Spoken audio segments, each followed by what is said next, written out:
Buenas tardes. Vamos a comenzar la segunda sesión de las jornadas de carbón en el noroeste ibérico del sur de la Zúrtegui y Araña-Tepe. Hoy vamos a hablar de minería de carbón, de minería de hierro y vamos a hablar de ferrocarril. Y también vamos a hacer al final de la jornada pues una mesa redonda y vamos a trazar un análisis histórico sobre la minerosiderúrgica de Constanza. Estos son los objetivos densos, para un día, una tarde solo, pero bueno, es el tiempo del que disponemos y lo trataremos de hacer con la colaboración de los ponentes y su capacidad de síntesis en sus ponencias. La primera de ellas es de Roberto Matías Rodríguez. Roberto es, además de miembro de nuestro grupo de trabajo Patrimonio Minero del Noroeste Ibérico Industrial y Arqueológico, es ingeniero de minas por la Universidad de León. Ha trabajado durante más de 20 años en explotaciones subterráneas de carbón en la cuenca de Fabero, en la empresa Antacitas de Fabero, luego Unión Minera del Norte y Minsa. Entre 2003 y 2007 fue profesor asociado en el Departamento de Ingeniería Minera de la Universidad de León, impartiendo docencia en las asignaturas de mineralogía e hidrogeología, y sobre todo lo que es, y su característica más importante, es que es un investigador muy proactivo y prolífico en todas las etapas de la minería leonesa, en mineralogía y en patrimonio minero. Cuenta con más de 75 publicaciones que incluyen libros, artículos, ponencias, comunicaciones en congresos nacionales e internacionales. Este fin de semana pasado, en el último en Valongo, en Portugal. Y una de sus últimas publicaciones sobre minería de carbón es el libro Materias primas y procesos siderúrgicos en la Ferrería de San Blas, Sabero León, que está editado por el Museo de la Minería de Sabero, de la Siderurgia y la Minería de Castilla y León en Sabero. Actualmente, además, me debe quedar mucho tiempo para hacer todo esto, además está escribiendo su tesis doctoral sobre ingeniería minera de las explotaciones romanas, de oro romanas en el noroeste y hispano, España y Portugal. Yo le tengo que dar las gracias por todo su trabajo, por su colaboración, por su ayuda y por su actividad en el grupo de patrimonio minero en el que él colabora activamente, y invitarles a escuchar su ponencia, que exactamente lleva por título muy sugerente para los tiempos en los que estamos: la minería del hierro y del carbón en el Bierzo-Laciana, pasado, presente y futuro. Roberto, cuando quieras. Muy bien, buenas tardes. Agradezco la oportunidad de poder hablar aquí hoy. Y sí, voy a hablaros un poquito de lo que es el hierro y el carbón en la zona que nos encontramos, ¿no? Es una historia que viene de muy atrás, pero digamos que esto es un aprovechamiento minero, no es realmente una minería. Estas son las pinturas que hay en el Sésamo, donde utilizan minerales de hierro caracterizados por su color rojo para hacer unas representaciones esquemáticas antropomorfas. Cuando realmente tenemos una verdadera minería del hierro en la zona es en época romana ya, con la fabricación de utensilios para la puesta en marcha de todas las explotaciones que hay aquí. Queda fuera de los objetivos de trabajo porque es una minería, digamos, una siderurgia completamente diferente a lo que nosotros estamos intentando analizar hoy. Y damos el salto a las ferrerías bercianas, que fueron famosas en la Edad Media, a finales de la Edad Media y hasta el siglo XIX, principios del XX. Y aquí tienen una distribución de las ferrerías en Ancares, en la zona de Oencia, en la zona de Cabrera, en la zona de San Pedro de Montes, la conocida de Compludo, y las no tan conocidas de la zona de Torres del Bierzo, y nos faltaría aquí la herrería de Marciel, ¿no? Todo esto nos indica una cuestión. El mineral de hierro no se podía transportar grandes distancias, y entonces tenías que poner la instalación de siderurgia al lado de las minas. Y así nace la historia de la siderurgia en el Bierzo, precisamente con el aprovechamiento en las ferrerías con esos pequeños volúmenes de trabajo, ¿no? Una ferrería quema carbón vegetal, por lo tanto quema madera. Y cuando quemas mucha madera y quemas más de la que es capaz de regenerarse, pues tienes una desforestación. Eso ha ocurrido a nivel global en todas las zonas, digamos, no civilizadas, quiero decir, todas las zonas con un cierto avance industrial, precisamente el salto del uso del carbón vegetal al carbón mineral es precisamente por la desforestación, ¿no? Ya en el siglo XVII hay datos de que se empieza a haber problemas con ello y de algún modo eso marca la pervivencia de las ferrerías. Tenemos, hablando ya de una siderurgia moderna, a Carlos Lemaur en 1760, que encuentra, cuando hace el arreglo de la antigua Nacional 6, que era una vía romana entre la zona entre Astorga y Ponferrada, encuentra o determina la existencia, supongo que los habitantes de la zona ya lo conocían perfectamente, determina la existencia de carbón en Torre del Bierzo y a la vez quiere montar unas ferrerías utilizando el hierro de Parada Solana. Parada Solana, digamos, que está dentro de lo que hoy conocemos como Coto Wagner. Además de eso, a principios del siglo XIX hay el intento de construir una fábrica de armas en Villafranca y una fábrica de hierro en La Somoza, que prácticamente no tuvo una de vida útil porque fue destruida con el paso de los franceses a principios del siglo XIX. El carbón de piedra vuelve a tener vigencia cuando el conde de Toreno en sus discursos lo menciona su existencia, pero aún así no hay todavía una demanda importante. De esas ferrerías hay una época de apogeo, por eso hay tantas, en el cual hay básicamente, después de la Guerra de Independencia, se roturan nuevas tierras porque el clero, digamos que la situación política obliga a una desamortización y la gente empieza a trabajar sus propias tierras, ¿no? Hay un crecimiento demográfico y a la vez tenemos una crisis en la siderurgia vasca, que en el norte de España en aquel momento era la que marcaba básicamente la producción. ¿Por qué es importante el hierro en esa época? Porque las armas se hacen con hierro, pero también los instrumentos de labranza que se hacen con hierro. Si no tienes hierro, tendrías que volver a la prehistoria. Las ferrerías entran en crisis por unos motivos que vamos a entender ahora muy fácilmente, porque una ferrería es un pequeño establecimiento siderúrgico y no puede competir cuando empiezan a generarse las siderurgias ya avanzadas, modernas, ¿no? Si no hay un personal especializado, el hierro obtenido es malo, literalmente es malo, no sirve. El hierro, lo que conocemos como hierro, es una amalgama química imponente que nos llevaría a una ponencia entera el explicar qué es cada producto, ¿no? Las fundiciones, los aceros, los hierros dulces y sobre todo los minerales de los que se sostiene. No es el objetivo nuestro, pero fabricar hierro de calidad no es fácil. El coste de transporte se incrementa, la economía está deprimida porque no es una economía básicamente de subsistencia y a la vez empiezan los movimientos migratorios. En ese momento España está perdiendo todas sus colonias, está apartada de las líneas de avance europeas y se queda muy atrasada. Para que tengan una comparación, a la izquierda tienen lo que es el horno de una ferrería, que prácticamente, como mucho, puede sacar entre 50 a 60 kilos, hornadas de 50 a 60 kilos, 4 o 5 al día, mientras que el horno alto puede producir hasta 20 y 30 toneladas de fundición en un proceso continuo, ¿no? Luego esa fundición hay que procesarla para convertirla en un material aprovechable, pero ya el salto cualitativo y cuantitativo es verdaderamente enorme. Y esto se consigue gracias a la utilización de carbón de coke, fundamentalmente, porque la madera, insisto, escasea. Los orígenes de la minería de este carbón, ya como hablamos antes, empieza con Carlos Lemaur, que nos lo cita. Hay un movimiento nacional a través de las sociedades de amigos del país para investigar y buscar yacimientos de carbón y ya Jovellanos realiza un viaje por la zona de Asturias y entra en la provincia de León y encuentra indicios de carbón en varios sitios también, ¿no? El carbón empieza a tener su importancia, su vigencia y tenemos dos hitos importantes. La construcción del ferrocarril Madrid-Coruña, que permite ya un medio de transporte, y a la vez, en competencia, apenas 10 años después, el ferrocarril de la Robla a Balmaseda, ¿Qué significa esto? Me dirán que el ferrocarril de Balmaseda no tiene nada que ver con el Bierzo.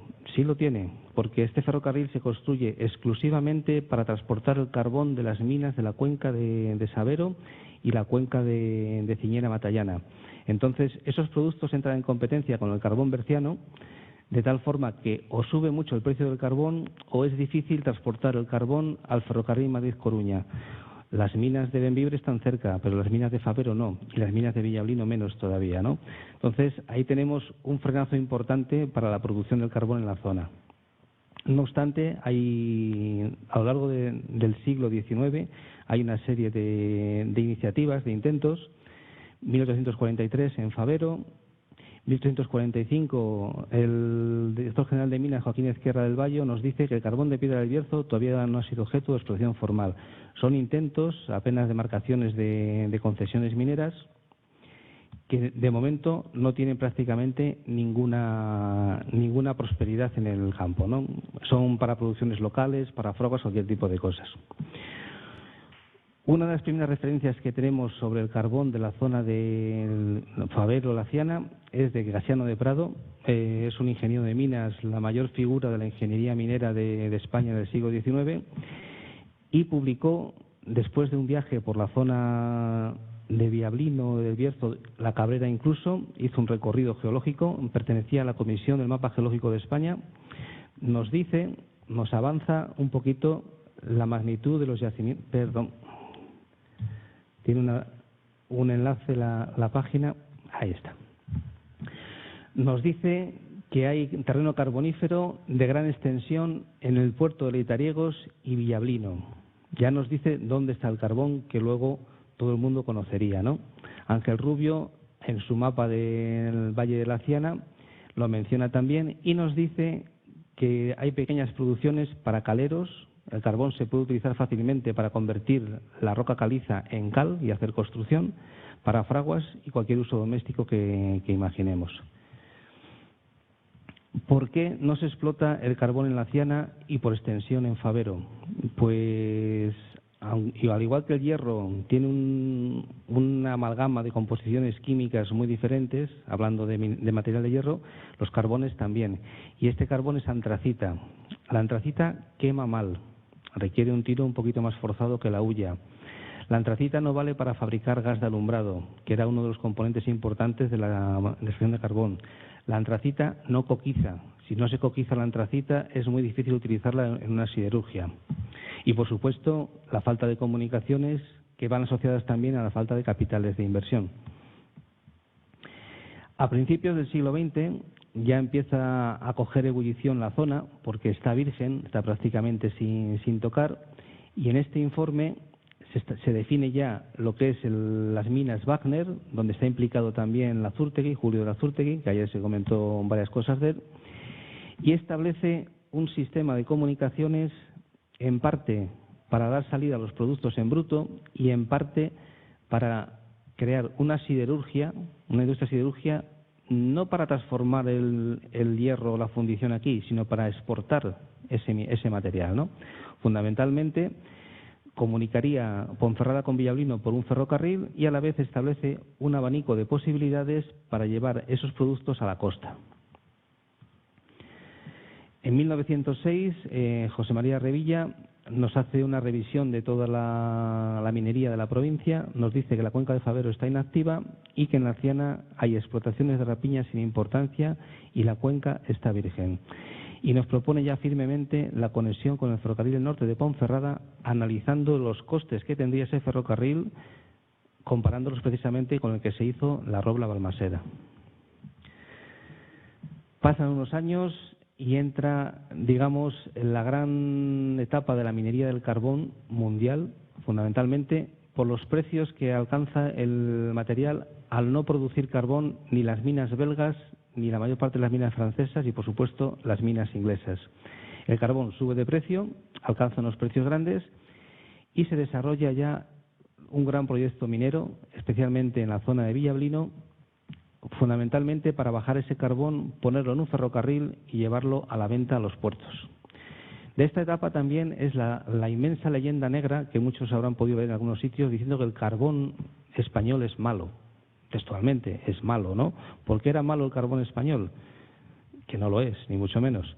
Porque en aquella época se vendían hasta las escombreras, todo valía y todo se compraba, todo se pagaba, todo es negro, todo parecía negro, ¿no? Luego lo metes a quemar y ya no funciona así. Porque no se lavaba, interesaba vender mucho material porque se pagaba a un precio elevado. Y de ahí nace la leyenda negra nuestra. En un estudio geológico, las cuencas inglesas y de Centro Europa tienen equivalentes en las cuencas asturianas y leonesas. Son simplemente, desde el punto de geología, se han separado. Los carbones son los mismos, pero si no los lavas bien, evidentemente unos son sucios y los otros son buenos. Entra en juego la MSP con un proyecto de adquisición, obtención y explotación de todo tipo de mineral, aprovechamientos hidroeléctricos, tranvías, ferrocarriles, para desarrollar industrias metalúrgicas, siderúrgicas e industrias de explotaciones de todo tipo. Su proyecto está ligado fundamentalmente al hierro y el carbón. Carbón y hierro con objeto de hacer un centro siderúrgico en Ponferrada. Carbón y hierro que se cifran en millones de toneladas. En aquel momento cifraban la existencia de hierro en el Coto Wagner en 160 millones de toneladas y de carbón en más de 35 millones de toneladas. Por lo tanto, son yacimientos muy, muy importantes. Se establece el ferrocarril de Ponferrada a Villablino, que luego otro ponente hablará de él en profundidad, y a partir de ahí se empieza a explotar la cuenca de Villablino. Ese ferrocarril vertebra toda la zona y no hay carbón no solamente en la Ciana, sino también en la zona de Páramo del Sil, Toreno, y todas esas minas permiten que su producción se ponga en el mercado. La otra importante cuenca, Favero, va con retraso. Hay primeras producciones, 1920 es un periodo muy tumultuoso porque se abrieron minas en la época de la Primera Guerra Mundial, pero luego, claro, todas esas minas entran en decadencia porque prácticamente no les compran sus productos. Hay un transporte en camiones y en carros y a finales de la década de los 20 ya empieza a aumentar la producción. Y hay una circunstancia que es muy habitual en todas las cuencas mineras, que se lleva a cabo la minería como complemento económico y la agricultura como actividad de subsistencia, ¿no? En 1928 se empieza a perforar el Grupo Pozo con 105 metros de profundidad y ya le dará a la empresa Antarita de Favero, digamos, el embrión principal de su explotación, ¿no? Antarita de Favero estuvo trabajando en la cuenca de Favero desde 1929 hasta 1998, que fue absorbida dentro del grupo de empresas de Ominsa. Y una cosa importante, ¿cómo sacaban el carbón en grandes cantidades? Puedes llevarlo en carros, puedes llevarlos en camiones de la época, pero los caminos eran de esa manera. Había un proyecto de un ferrocarril desde Favero hasta Toral de los Vados, ya empezaba la fábrica de cemento a funcionar, pero la decisión final fue un cable aéreo. Llegó a haber hasta 4 cables aéreos, pero este fue el primero, que unía la zona de las Minas Julias con la estación de Matarrosa del Sil. Todavía se conservan al lado del ferrocarril las infraestructuras de hormigón que se hicieron para eso. Y así se marca ya el despegue de la minería en Favero. No sé si lo pueden ver ahí, la fotografía es de época, quizás un poquito después de la Guerra Civil. Son mujeres trabajando en las líneas del cable. Era un nicho de empleo muy importante para la mujer, los cables aéreos y los lavaderos. Tiene lugar la Guerra Civil. Aquí no afectó demasiado porque no hubo prácticamente frentes de guerra. En la zona este de León sí hubo explotaciones que sufrieron grandes daños por el paso de los frentes de guerra. Y se inicia, digamos, el despegue definitivo de la minería, ¿no? Desde los años 50 hasta hace unos años, todas estas minas trabajaron de forma ininterrumpida. De hecho, se empieza a perforar el Pozo María, el Pozo Julia de Favero también.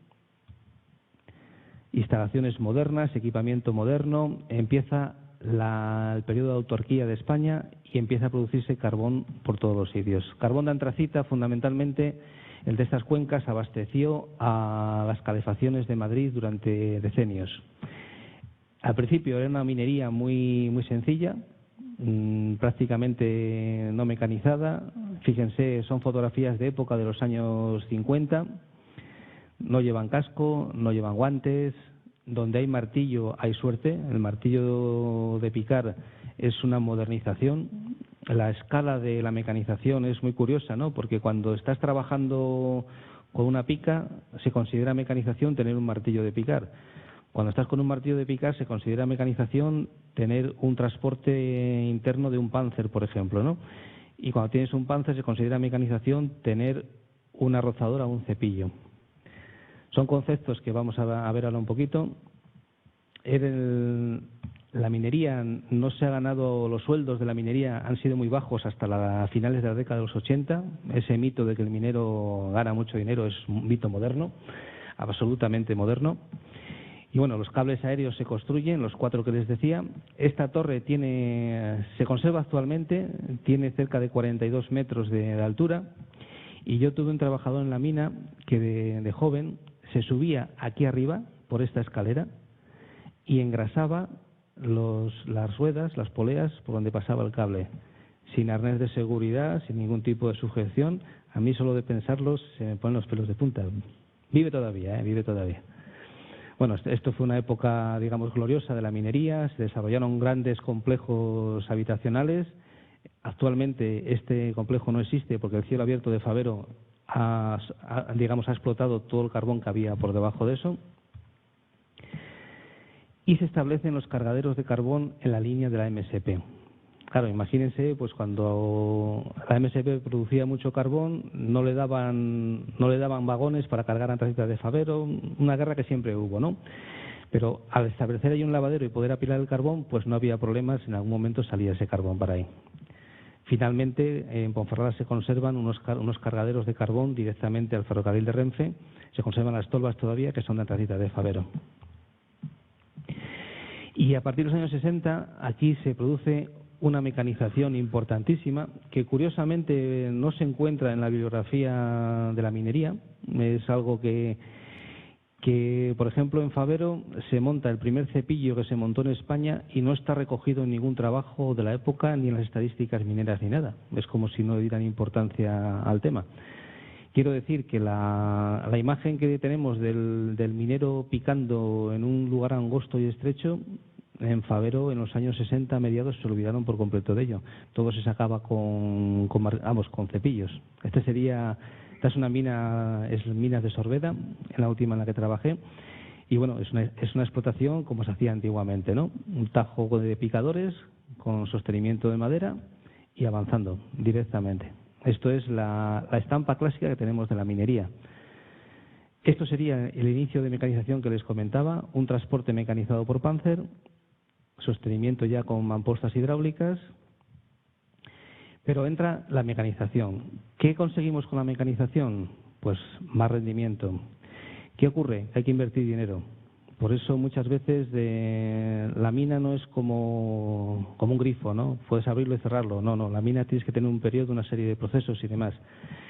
De algún modo, la minería de carbón ha estado regulada por el Estado prácticamente desde los años 60 hasta la fecha, prácticamente. Pero en parte, la cara, digamos, amable de esa regulación es precisamente la necesidad de inversiones. La cara menos amable es la especulación que se ha hecho con la minería del carbón. O sea, ¿cuánto dinero se ha metido en la minería del carbón que no tenía que haberse realizado? Pero lo que se metió en mecanización estaba bien invertido. Esta sería la imagen de un cepillo arrancando el carbón y aquí ya no hay martillos de picar. Es un concepto completamente diferente. La máquina saca el carbón y el obrero se dedica únicamente a adelantar el sostenimiento. Los cepillos se montan principalmente en la cuenca de Fabero, incluso en capas muy estrechas. Esto apenas tiene 45 centímetros de anchura, capas más anchas, ya con sostenimientos adecuados e incluso sostenimientos hidráulicos, ¿no? Ya es una minería moderna, avanzada, que ha estado funcionando hasta hace apenas unos años. Esto sería la máquina de un cepillo. Va por debajo y se mueve con una cadena por detrás. No quiero atar. La otra mecanización importante, que se corresponde fundamentalmente con las minas de la Ciana, son las rozadoras. de distintos tamaños y sostenimientos, evidentemente hidráulicos siempre que se pueda, requieren mucha inversión. Y lo mismo, en vez de sacarlo de una forma, lo sacas de otra, pero al final quien trabaja es la máquina, que es lo adecuado. Esta es una imagen de las minas de Cerredo, donde la pendiente, no sé si se aprecia en la pendiente que tiene la capa, y ahí va, la rozadora ya ha pasado, volverá a subir de abajo arriba sacando el carbón y se avanza el sostenimiento. Se hunde por detrás directamente. Después de este importante avance de la minería del carbón en los años 60 hasta hace apenas una década, tiene lugar una reactivación de la minería. O sea, paran las ferrerías y prácticamente no se saca nada de hierro. No, porque el hierro de aquí es un hierro fosforoso y los procedimientos para procesar el hierro fosforoso a principios del siglo XX no estaban muy desarrollados. En Alemania y Bélgica, todo el entorno de Centro Europa, habían diseñado el procedimiento Thomas que conseguía procesar el hierro fosforoso. Pero claro, tenías que montar aquí esos tipos de hornos especiales o exportar el material para allí. Eso solo se consigue adecuadamente en los años 70, donde se monta el proyecto Vivaldi. Este es Coto Vivaldi. Aquí había un skip que bajaba en profundidad para sacar el mineral de hierro. Y este es el Coto Wagner, donde les marco la zona de la que venía el carbón. No, había el hierro. Había dos cables aéreos que aquí tenían las tolas de descarga y por aquí iban al ferrocarril. Esta es una imagen que vieron ayer parecida, donde machacaban el hierro y tal. Es la zona del entorno, es un valle muy, muy cerrado. Y si se fijan bien, esta es la longitud de las explotaciones, porque se hizo parte en subterráneo y parte a cielo abierto. De aquí salieron millones de toneladas de mineral de hierro que iban al ferrocarril, y del ferrocarril iban a Alemania, que todavía mantenía los hornos con sistema Thomas, Bélgica y pequeñas cantidades al País Vasco. En algunos casos interesa utilizar minerales fosforosos, en otros, en la mayoría de ellos, no. Entonces, donde necesitabas un poco, lo pedías, pero fundamentalmente el consumidor de este material en los años 70 fue Alemania. La explotación se hizo con un criterio que hoy no estaría permitido. Esto que ven aquí son los hundimientos en el terreno que ha provocado. De hecho, el poblado de Onamio ha tenido problemas graves de estabilidad. Esto actualmente no estaría permitido realizarlo. Y también tenemos en los años 70 el despegue de la minería a cielo abierto. O sea, nuestra cabeza siempre, las minas son de interior, subterráneas, hasta esta época, donde gracias al desarrollo de nuevas maquinarias es fácil y rentable explotar a cielo abierto. ¿Qué ventajas tenemos? Pues que si tenemos un yacimiento bueno, podemos sacar mucho material, aunque tengamos que mover mucho escombro, ¿no? Eso sería el ratio. A partir de un punto, si hay que mover mucho escombro, mucho producto no vendible, pues no podríamos explotar. Todo eso depende de los mercados. Los mercados que van a ser el denominador común de todo lo que hablemos dentro de unos momentos. Otra cosa importante, que la minería subterránea tiene un límite de productividad por jornal, mientras que la minería a cielo abierto, como es casi ilimitada la cantidad de maquinaria que puedes introducir, pues eso es mucho más elástico. Aquí tiene una imagen de las minas de Favero. Ahí se aprecian ya las capas de carbón, un poquito, toda la actividad que se desarrolla con las máquinas que unas sacan, retiran, ponen, y esas pequeñas capas donde en los años 20 los antiguos mineros que no tenían ni ventiladores, ni sostenimientos, ni nada, hacían pequeños agujeros y iban sacando el carbón por aquí, ¿no? En los años 80, 90 llegamos nosotros con nuestras máquinas y desmontamos lo que ellos nos dejaron y aún así era rentable e interesante. Las grandes voladuras que se hacían, voladuras de 3 y 5 toneladas de explosivo. Aquí se desarrolló un sistema de tal forma que la cantidad de explosivo era tan grande que permitía todo el estéril desplazarlo hacia la zona de relleno y con apenas una pequeña intervención de las máquinas sacar el carbón. Hubo un día que no se me olvidará, estaba yo en casa en Favero y alguien hizo mal la voladura. La voladura tiene que ser secuencial y dispararse de una manera, las 5 toneladas no explotan a la vez, ¿no? Bueno, pues ese día explotaron 2.500 kilos a la vez. Y la onda sísmica movió las casas de Fabero, pero hasta 1 centímetro tranquilamente. ¡Bum! Imponente, con el consiguiente desperfectos que hubo en las casas y demás, ¿no? Todo gira en torno a retirar los escombros, por eso vemos estos equipos, maquinaria de 30, 70, 50 toneladas. Fíjense el tamaño que puede tener un camión de estos. En la zona esta hubo las máquinas más grandes de Europa funcionando cuando estaban los cielos abiertos en marcha. Máquinas que eran capaces de mover, pues, en cargar un dumper de 50, 70 toneladas en apenas 3 cazados, ¿no? Eso de continuo pues supone ya un rendimiento adecuado. Me dirán que, claro, esto es muy en contra de la minería subterránea, ¿no? Pues resulta que cuando empezó a subir el precio del combustible, a mediados de la primera década de este siglo, ya no fue tan rentable, ya cambiaron las cosas. Y en alguna de las cenas de empresa que tuvimos allí, yo les contaba lo que nos salía la tonelada con picadores día a día, y les dije el precio, y bueno, no me dijeron el precio suyo exactamente, pero andábamos por ahí, andábamos cerca. Llega un momento en que si el combustible es caro, evidentemente la maquinaria no la rentabilizas, porque el coste fundamental de una operación de este tipo, además de comprar la maquinaria, es moverla. Y el cielo abierto, pues es muy curioso. Esta imagen de Fabero es una explotación a cielo abierto durante el periodo de trabajo, y esto es como queda después de restaurada, ¿no? Cuando se hacen las cosas bien, pues las cosas bien hechas bien parecen, como suele decirse. Se revegetan las escombreras, todo tipo de cosas, y bueno, incluso hasta hay siega de la hierba que se produce. Bueno, estamos en el año 92. El año 92 es una fecha clave para la minería. Se cierra el Pozo Julia en Fabero y el Pozo María en La Ciana, la primera gran reconversión de la minería. Estamos ya en el momento actual, por así decirlo, en el momento actual. Esto marca un antes y un después en las minas, ¿no? El carbón de cielo abierto todavía legalmente se obliga a explotar a cielo abierto para compensar los costes de interior, no está liberado.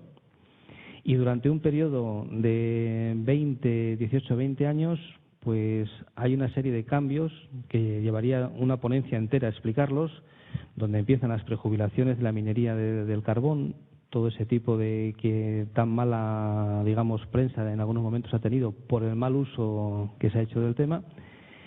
Y llegamos a diciembre del 2010, cuando empieza ya la gran debacle de la minería actual. Cierra el Pozo Calderón, en principio temporalmente, no ha vuelto a abrir. La fotografía está hecha al día siguiente del cierre.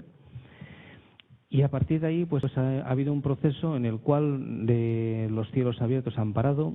En este momento no queda ni una sola mina de carbón funcionando en la zona. Está apenas trabajando hijos de Baldomero García, prácticamente manteniendo la actividad porque está experimentando con nuevos métodos de extracción que si consigue sacarlos adelante pues tendrá un mínimo de futuro. Pero sobre todo el carbón se utiliza para quemar en las térmicas. No sé si sabrán ustedes que si quieren montar hoy legalmente una calefacción de carbón en su casa, una caldera de carbón, la ley se lo impide. Desde el año 2013 la Junta de Castilla y León emitió un edicto donde se queda prohibido el uso de carbón para calefacción doméstica, por poner un ejemplo, ¿no? Entonces, si tú no puedes quemarlo para calefacción y las térmicas cierran por otros intereses que no voy a tratar en este momento, pues evidentemente al carbón le queda un futuro muy oscuro, ¿no? Muy oscuro. Esto va por etapas en principio, ¿no? El margen que tenemos no es muy grande. Este esquema lo hice hace ya muchos años para un curso de verano en la zona de Ciñera de Gordón. El hierro, a pesar de que tenemos probablemente lo que son los segundos yacimientos de hierro más grandes de Europa, apenas tuvo ese periodo de los años 70-80, y en el siglo XIX en la zona de Sabero, con la factoría siderúrgica de San Blas. El carbón se ha mantenido hasta la fecha, pero claro, durante este mantenimiento ha habido una serie de hechos que han permitido su extracción, ¿no? Precisamente los hechos que ocurren ahora son los que ya no permiten su extracción. El oro ha tenido, digamos, una fase de, ¿cómo diríamos? El oro depende mucho del precio. De los años 70 hasta la fecha, el oro se ha estado investigando. No hay ninguna mina en producción. Quizás les resultará chocante, ¿no? Pero no hay ninguna mina en producción porque los terrenos donde se encuentran las reservas de oro tienen o bien una consideración de espacio natural protegido o bien tienen una dispersión de propiedad privada que haría imposible poner a todos los propietarios de acuerdo para hacer la explotación. Pero tenemos unas reservas de oro muy importantes. Cuando hace unos años el oro llegó a costar 47 euros el gramo, había aquí una fiebre de prospección de oro importante, ¿no?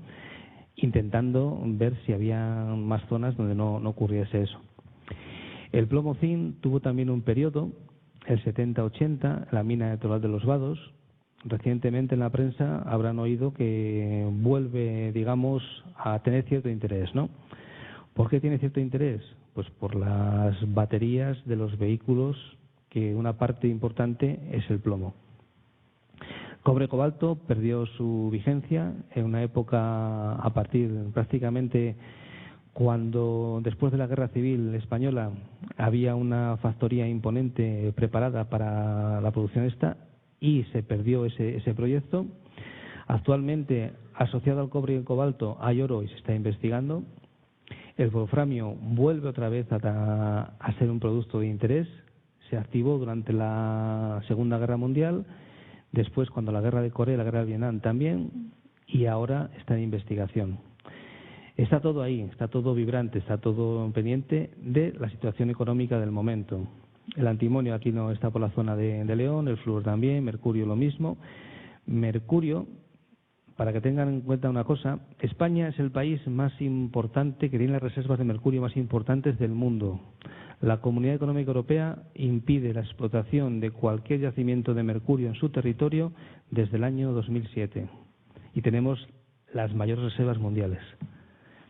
El arsénico es un producto distinto, ¿no? El talco estuvo funcionando desde antes de la Guerra Civil hasta la primera década del 2010 y ahora mismo está parado. ¿Por qué está parado el proyecto del talco? Porque está en la zona digamos, el macizo de protección de los picos de Europa. Está en un espacio natural protegido. Tenemos las mayores reservas de talco de España, pero la mina avanza y se enfrenta a la legislación ambiental. La sílice funciona actualmente. No sé si sabrán ustedes que la mayor parte de las botellas de Coca-Cola que se producen en este país, de cristal, vienen de la zona de Boñar. Y el mineral viene de la zona de Boñar, al norte de León. Y la dolomita. ¿Qué quiero decirles con esto? Que la minería depende del momento económico, depende de un cúmulo de circunstancias. Muchas veces no depende de los propios mineros, de los propios productores.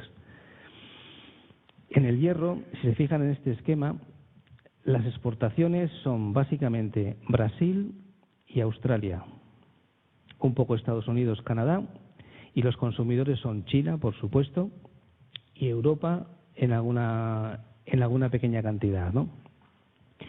¿Por qué son tan importantes Brasil y Australia?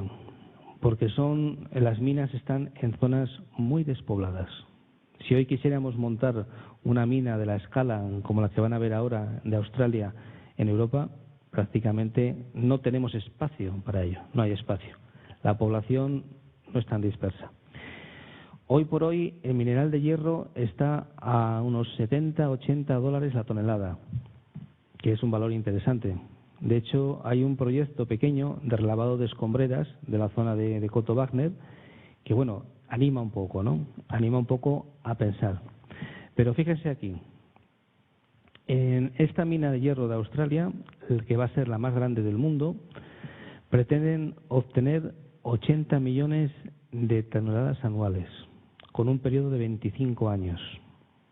Proyectos de esta escala nosotros no podemos trabajarlo porque requiere una extensión de territorio que aquí la propiedad privada no nos lo permite. Digo si queremos ser competitivos en el momento actual.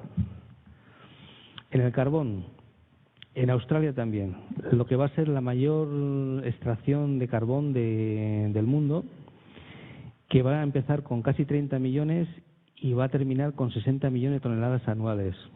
Me dirán, el cambio climático y todo eso. No, el cambio climático no se produce a nivel local.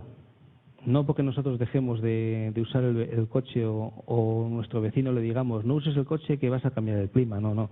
Esto se produce si tenemos otros países quemando carbón, de poco sirve que nosotros no lo hagamos. O sea, eso es una disculpa política y que me perdone a quien le parezca mal, pero no lo encuentro otra explicación. Bueno, en esta zona, la cuenca de Galilea, 6 minas a cielo abierto y 5 subterráneas. Atentos al empleo, 3.920 empleos permanentes en Australia, que ahí, aparte de canguros, hay muy poca población.